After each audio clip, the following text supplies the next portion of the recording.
Hello students, आपका मेरे channel विकास education point पर स्वागत है। विद्यार्थियों, आज मैं आपको शिक्षा निदेशालय राष्ट्रीय राजधानी क्षेत्र दिल्ली द्वारा दी जाने वाली क्लास 7th के हिंदी विषय से सर्वनाम से कार्यपत्रक 25 का अध्ययन करेंगे।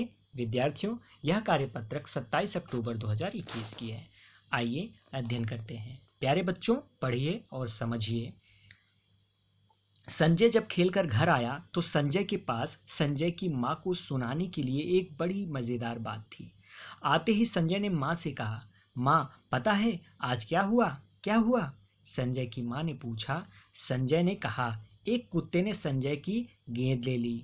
कुत्ता संजय की गेंद पकड़कर इधर उधर भागता रहा, पर कुत्ते ने गेंद नहीं छोड़ी। आखिरकार कुत्ता जिन दीदी का था, उन दीदी ने संजय को पैसे दिए और संजय जाकर नई गेंद ले आया। किस्सा तो मज़ेदार है, पर सुनने में कुछ अटपटा सा लग रहा है ना? जानते हैं क्या? इसमें संजय शब्दों का बार बार प्रयोग किया गया है, जबकि सामान्य बोलचाल में हम बार बार संज्ञा शब्दों का प्रयोग करने से बचते हैं। अब इसी अनुच्छेद को दोबारा पढ़कर देखें। संजय जब खेलकर घर आया तो उसके पास अपनी माँ को सुनाने के लिए एक बड़ी मज़ेदार बात थी। आते ही उसने माँ से कहा, माँ, पता है आज क्या हुआ? क्या हुआ? उसकी माँ ने पूछा। उसने कहा, आज एक कुत्ते ने मेरी गेंद ले ली। वह मेरी गेंद पकड़कर इधर उधर भागता रहा, पर उसने गेंद नहीं छोड़ी। आखिरकार कुत्ता जिन दीदी का था, उन्होंने मुझको पैसे दिए और मैं जाकर नई गेंद ले आया।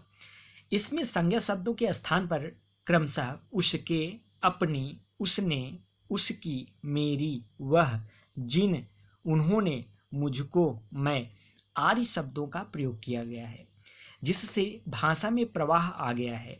संज्ञा के स्थान पर प्रयुक्त ये शब्द सर्वनाम है। अतः संज्ञा के स्थान पर आने वाले शब्दों को सर्वनाम कहते हैं। सर्वनाम के 6 भेद होते हैं।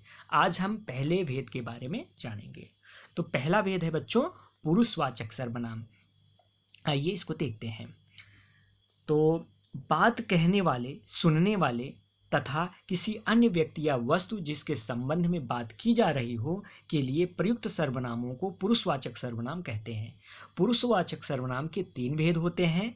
पहला है उत्तम पुरुषवाचक सर्वनाम, दूसरा है मध्यम पुरुषवाचक सर्वनाम, तीसरा अन्य पुरुषवाचक सर्वनाम। तो पहला उत्तम पुरुषवाचक सर्वनाम, वक्ता अपने नाम के स्थान पर जिन शब्दों का प्रयोग करता है, जैसे मैं, मेरा, मुझे, मुझको एक वचन में, हम, हमारा, हमें। और मध्यम पुरुष सर्वनाम में वक्ता श्रोता के लिए जिन सर्वनामों का प्रयोग करता है, जैसे तू, तेरा, तुझे, तुम, तुम्हारा, तुम्हें, आप, आपका, आपको, ये मध्यम पुरुषवाचक सर्वनाम होता है। और अन्य पुरुषवाचक सर्वनाम वक्ता तथा श्रोता के अतिरिक्त किसी अन्य व्यक्ति या प्राणी या जिन सर्वनामों का प्रयोग किया जाता है, जैसे वह, वे, और, यह, ये आदि। ठीक है, चलिए अब कुछ प्रश्न दिए गए हैं, इन प्रश्नों को करते हैं। नीचे दिए गए वाक्यों के सर्वनाम शब्द को रेखांकित कर उसके भेद भी लिखिए। तो पहले में है वह कल जाएगा। तो वह जो है यहाँ पर सर्वनाम है, तो ये है अन्य पुरुषवाचक सर्वनाम हो जाएगा वह। फिर अगला है आप खुद जाकर ला सकते हो। तो यहाँ पर आप जो है वो मध्यम पुरुषवाचक सर्वनाम है। नेक्स्ट है बच्चों, हम कल बाजार गए थे। तो यहाँ पर हम उत्तम पुरुषवाचक सर्वनाम होगा। अगला है यह कलम मेरी है। तो यहाँ पर यह जो है अन्य पुरुषवाचक सर्वनाम है और मेरी जो है वो उत्तम पुरुषवाचक सर्वनाम होगा। मैं खेलने जा रही हूँ, इसमें मैं उत्तम पुरुषवाचक सर्वनाम होगा बच्चों। और नेक्स्ट है वे सभी आज हमारे घर आएंगे। यहाँ पर वे जो है अन्य पुरुषवाचक सर्वनाम है और हमारे जो है उत्तम पुरुषवाचक सर्वनाम होगा। तो बच्चों, यह था आज का हमारा कार्यपत्रक। कोविड-19 जैसे महामारी से सुरक्षित रहने के लिए 2 गज अथवा 6 फीट की शारीरिक दूरी का पालन करना चाहिए। धन्यवाद।